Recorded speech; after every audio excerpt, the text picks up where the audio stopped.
Hello everyone, welcome back. This is It remains unclear to this day.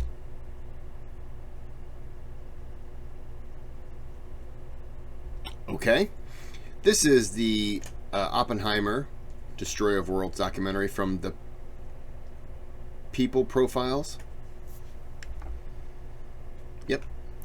And this is part 2. Oppenheimer came out yesterday, so kind of on an Oppenheimer atomic bomb kind of kick. I'm going to get some coffee. I'm going to start the video, get some coffee, and then drink the coffee and watch the video. If Oppenheimer continued to periodically see Tatlock in the early 1940s, prior to her taking her own life in January 1944. Robert and Kitty would subsequently have 2 children, a boy named Peter, who was born in May 1941, as Kitty had been pregnant already when they married, and a daughter named Catherine after her mother, who was born in 1944. Oppenheimer's life, like that of virtually every individual across Europe, North Africa, North America, and much of Asia, was hugely interrupted in the autumn of 1939 by the outbreak of the Second World War. The conflict came about as a direct result of the ascent to power in Germany of the Nazis, led by Adolf Hitler early in 1933. A rabidly anti-Semitic nationalist and fascist organization, the Nazis had made their twin goals to crush the Jewish people in Germany and to initiate a new war in Europe to overturn the terms of the Treaty of Versailles, which had brought the First World War to an end, and to build a new German Third Reich or empire which would dominate the continent. That treaty for World War I understand Germany was involved, but I think it was a little too harsh. I mean, I understand countries, they lost a lot of people and they wanted Germany to be punished for it. I get it, understand it. But I think it's almost better to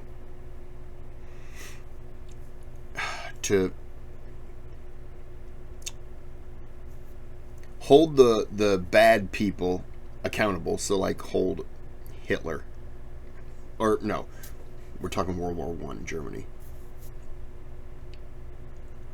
Hold the one guy who was in charge. I keep thinking Bismarck, but I know that's not right. Is it? I don't know. No. Maybe?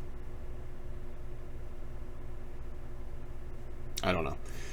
Hold them accountable, but the people, the civilians, you got to treat them as innocent, even if they were, in the military or something like that.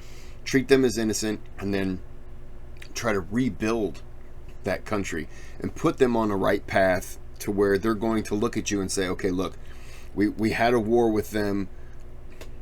It is what it is, but they helped rebuild us. They helped put us in a position where we're not crippled as a country. Try to rebuild them, try to do the good faith kind of thing, and then from there, maybe they will look, if they're in a position, they're going to look at what you've done with them, so they may not, you know what I'm trying to say? They're not going to hate you. They're not going to want to retaliate against you, because even though the war was the war, you've now done what you can. And I understand that a lot of England was broke, France was broke. I understand all those countries were suffering financially, but all come up together. Be together to rebuild, because then you can all rebuild together and hopefully avoid the next situation. Oppenheimer. It could just be, hindsight. It could, my hindsight's not right, but it could just be a different approach considering what we already know. So yeah, it would be, I don't know. If I'm in the situation when everything was happening, who's to say I don't want to punish them? So. Was very familiar with the Nazis. As a Jew himself, albeit a non-observant one, he had become politically involved for the first time in his life during the mid-1930s, when he began setting aside 3% of his salary to help German Jews who were trying to flee Germany in the wake of the anti-Jewish Nuremberg laws, which were introduced from 1934 onwards. The Nazis' anti-Jewish policies had become more extreme from 1936 onwards, and particularly so in 1938, as Germany began annexing neighboring states, firstly Austria and then Czechoslovakia. With the invasion of Poland in September 1939, Britain and France declared war on Germany, but public opinion in the United States was not yet wholly in favor of intervention in what was deemed to be a European war. Therefore, America would remain officially neutral for the first 2 years of the conflict, though the administration of President Franklin Delano Roosevelt was providing extensive support in the shape of war material to Britain from the war's inception. Oppenheimer's life and his place in history would be changed forever by the events of December 1941. By that time, the United States still remained neutral in the Second World War. Despite the desperate situation in Europe, with the Nazis conquering Poland in the autumn of 1939, Denmark and Norway the following spring, and then the Low Countries and France in the summer of 1940. With many other states like Italy, Hungary and Romania allied with the Nazis, and invasions of Britain's colonies in North Africa and Russia afoot from the summer of 1941 onwards, it seemed that Germany was destined to dominate Europe. It was in this context that the Empire of Japan, an ultra-nationalist state bent on creating an Asiatic and Pacific empire, one which already included Korea, Manchuria and much of eastern China by the early 1940s, decided to preemptively attack the United States without declaring war. The attack on Pearl Harbor in Hawaii and other American territories, such as the Philippines, on the 7th of December 1941, pulled the United States into the Second World War. Within days, the US was at war with Germany, Italy and the other Axis states as the entirety of the Northern Hemisphere ended up at war. Oppenheimer would soon be catapulted to the center of America's research efforts during the conflict. This occurred in the context of efforts by Nazi Germany to acquire a weapon of mass destruction as a means of winning the war swiftly. In the 1920s and the 1930s, Germany had been home to some of the world's leading scientists, and so was well placed to develop a nuclear weapon. Nuclear fission, for instance, had been discovered by a team led by Otto Robert Frisch and Lisa Meitner in Berlin in 1938. Various experiments were initiated by the Nazis the following year to begin using this breakthrough to develop a nuclear weapon. Some of these focused on developing a nuclear reactor, while others favored the theory of using heavy water to produce an atomic weapon, research which was carried out in Nazi-occupied Norway throughout the war. Already in August 1939, President Roosevelt in Washington, D.C., had received a letter from the Hungarian nuclear physicist Leo Szilard and Albert Einstein, alerting the US government to the threat posed by these Nazi experiments. Little effort was made to respond to this in 1939 or 1940, but with the entry of the US into the war at the end of 1941, fresh consideration was given to America commencing its own research in this area. Oppenheimer would technically be in charge of the Los Alamos laboratory during the Second World War, but this was all under the umbrella of the Manhattan Project, a research and development program initiated by the US government in 1942 with the ultimate aim of developing a nuclear bomb. The name comes simply from the fact that the team of individuals who were in charge of the wider project had their first headquarters where they met in 1942 on the island of Manhattan in New York City. Eventually, it grew from 1942 onwards to employ approximately 130,000 people across the country. They worked on various elements of the project in many states and regions. For instance, a large team working in Chicago throughout the war, which included Oppenheimer's old colleague from Göttingen, Enrico Fermi, and Leo Szilard, who had co-authored the letter to Roosevelt in 1939, warning the president about the Nazi nuclear program, developed the first working nuclear reactor there.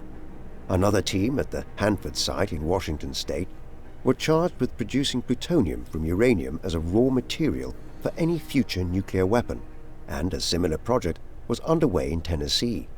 There were even teams of individuals operating under the rubric of the Manhattan Project in Europe, carrying out espionage to try to uncover what the Nazis were working on. Oppenheimer would oversee the most critical research team of all those involved in the Manhattan Project as director of the Los Alamos Laboratory in New Mexico. He was very nearly not picked for this position. The individual who oversaw the Manhattan Project was Major General Leslie Groves. Groves is not exactly a household name today, but he has the distinction of having been in charge of both the Manhattan Project, which created the first nuclear weapon, and also overseeing the construction of the Pentagon as the headquarters of the U.S. military and Department of Defense. Interesting. Oppenheimer was suggested to Groves in 1942 as a possible candidate to lead a team of theoretical physicists and scientists as part of the Manhattan Project, but Groves was initially skeptical, favoring the idea of appointing someone who had been awarded a Nobel Prize in physics and would consequently have enough academic gravitas to lead a team of some of the most eminent minds of the day. He was eventually persuaded that Oppenheimer had a track record of getting the best out of people he worked with. He contacted Oppenheimer, and after interviewing him, came to the conclusion that he was well suited for the post. In the weeks that followed in the early winter of 1942, Oppenheimer scouted out a suitable location for the establishment of a research center, somewhere remote and away from any urban centers, where secrecy would be ensured and a nuclear weapon could be tested in due course. He eventually settled on Los Alamos in New Mexico, where a research facility was erected on the site of an old school. This was subcontracted to the University of California through the War Department, so that Oppenheimer... An old school? So there was a small town already in existence there? Or is it an old school? Like, old, as in no one else is around anymore, like a ghost town kind of place. Huh. Had some degree of autonomy in hiring and firing as director of the Los Alamos Laboratory. Although there would be more hiring than firing, at its height there were well over 5,000 people employed at Los Alamos, far more than Oppenheimer had initially anticipated. The team that Oppenheimer assembled at Los Alamos included some of the finest scientists of the first half of the 20th century. One was John Hasbrouck van Vleck, a physicist and mathematician who had been at Harvard when Oppenheimer arrived there in 1922. He was subsequently awarded a Nobel Prize in 1977 for his work on electronic magnetism.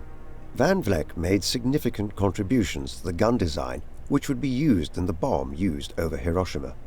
A colleague of Oppenheimer's from Berkeley, Robert Serber, acted as an organizing physicist at Los Alamos, and would eventually name the bombs used in the first test explosion, as well as against Japan, as Thin Man, Little Boy, and Fat Man, after characters from detective movies and novels such as The Maltese Falcon. Hans Bethe was a German-born theoretical physicist who would later be awarded a Nobel Prize in 1967. He was central to calculating the critical mass of the bombs designed at Los Alamos. Finally, Edward Teller was a Hungarian-born Jew who was recruited to the Los Alamos Laboratory. He had studied in Germany around the same time as Oppenheimer in the late 1920s, but had subsequently immigrated to the United States. Teller had already worked at Fermi's Reactor Center in Chicago before being sent to New Mexico. Teller was arguably Oppenheimer's closest colleague at Los Alamos. Beyond these were hundreds of other engineers, metallurgists, chemists, and military experts involved in the research teams at Los Alamos, working on a wide range of finer details about how the first atomic weapon could be constructed. The task which confronted this team of physicists and other engineers and scientists was daunting. When they assembled at Los Alamos, they had little to work on other than a theoretical knowledge of how a nuclear chain reaction could be produced.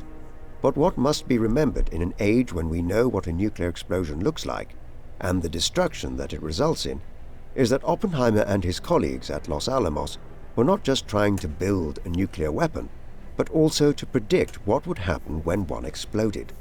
Thus, there was an enormous amount of experimentation and theoretical speculation throughout 1943 and 1944. Throughout it all, how do you comprehend how big, possibly the biggest bomb you could make? You've got to think it's gonna explode, and it's gonna be an explosion of like 10 miles. I mean, you can't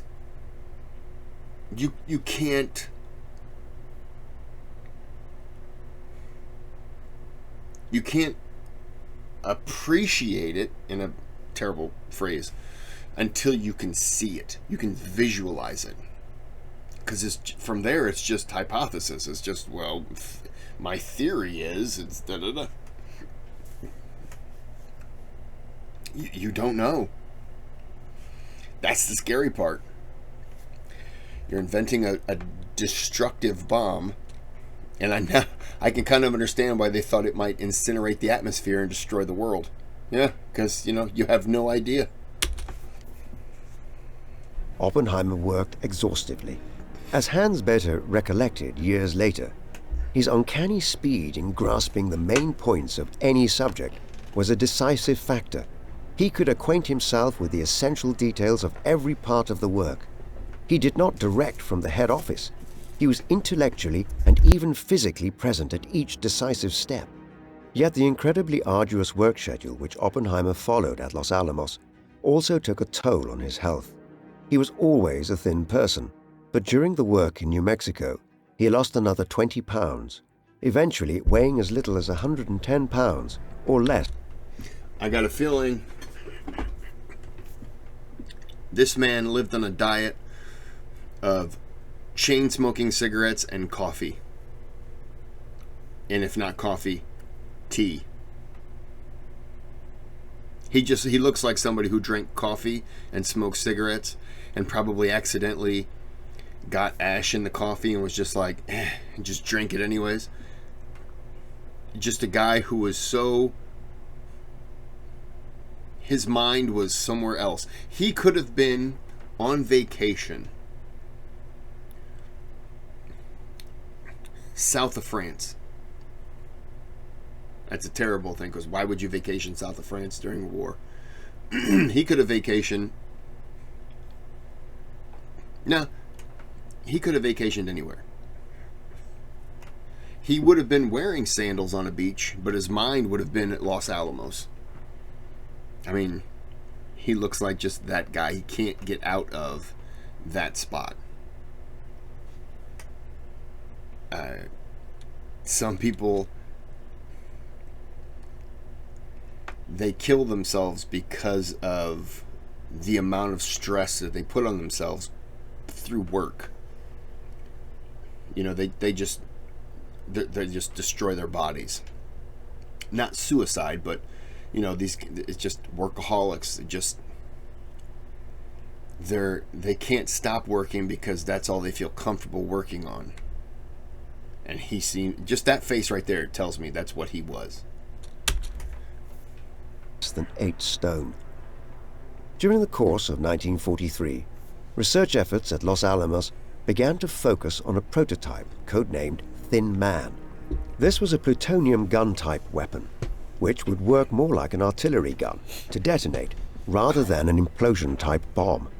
The research into producing this was extremely complex from a logistical perspective, with the polonium, which was used in the initiator, having to be obtained from ores in Ontario, in Canada, and then manufactured at a separate facility in Tennessee, which was also part of the wider Manhattan Project, or at the Hanford site in Washington State. However, more complex still was the design issue. In order for the gun-type weapon to work, a plutonium bullet which would be fired off inside the bomb would have to be accelerated to a speed of 3,000 feet per second, or over 3,200 kilometers per hour, or else the nuclear fission would begin before the rest of the mechanics of the bomb were ready for a successful explosion. This was ultimately the undoing of the Thin Man design. As it was realized during the course of 1944, that the gun barrel needed to produce this speed would be far too large to be employed in a bomb of a kind which could be transported on board a B-29 Flying Superfortress, the newly designed heavy bombers which were to be used to transport any nuclear bomb developed by the US government.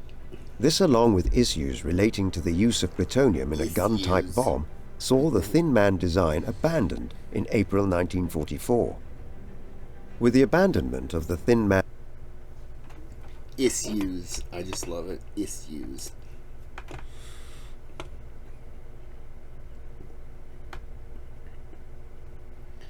Alright, come on. Come on. Come on. And back to the video. With the abandonment of the Thin Man design, Oppenheimer redeployed many of the scientists and engineers who had been working on it to another design called Little Boy. This was a simplified gun-type fission bomb, but unlike the Thin Man, it was intended that uranium-235 would be used instead of plutonium for the nuclear fission that would create the explosion. Simultaneously, a third type of design was being progressed. The Fat Man, as it was known, would use plutonium but was designed as an implosion-type bomb. The design team for it was led by an American physicist by the name of Seth Neddermeyer. Oppenheimer continued to favor the gun-type design even as the Fat Man was being furthered during the course of 1943 and 1944. Oppenheimer's brilliance as an overseer at Los Alamos was seen in his decision to bring John von Neumann, a Hungarian-born mathematician and physicist, to Los Alamos in 1943 to review the design. It was von Neumann who suggested a spherical shape and shaped charges which would reduce the amount of plutonium needed and make the assembly of an implosion-type bomb more practical and achievable. Over the next several months, metallurgists at Los Alamos had to try to solve the problem of how to cast plutonium into a sphere, but this was eventually overcome when a plutonium-gallium alloy was devised, one which was pressed into spheres and coated with nickel. Okay. We're going to go ahead and end this here. This was part 2. We got 2 more parts of Oppenheimer, Destroyer of Worlds documentary. And if you notice any issues with the video, then the issues should be... I just wanted to say issues. I just love the way they say it. Issues. Issues. I'm going to start saying that for now. Okay. Like and subscribe. And until next time, have a good day. Have a good night if you don't have any issues.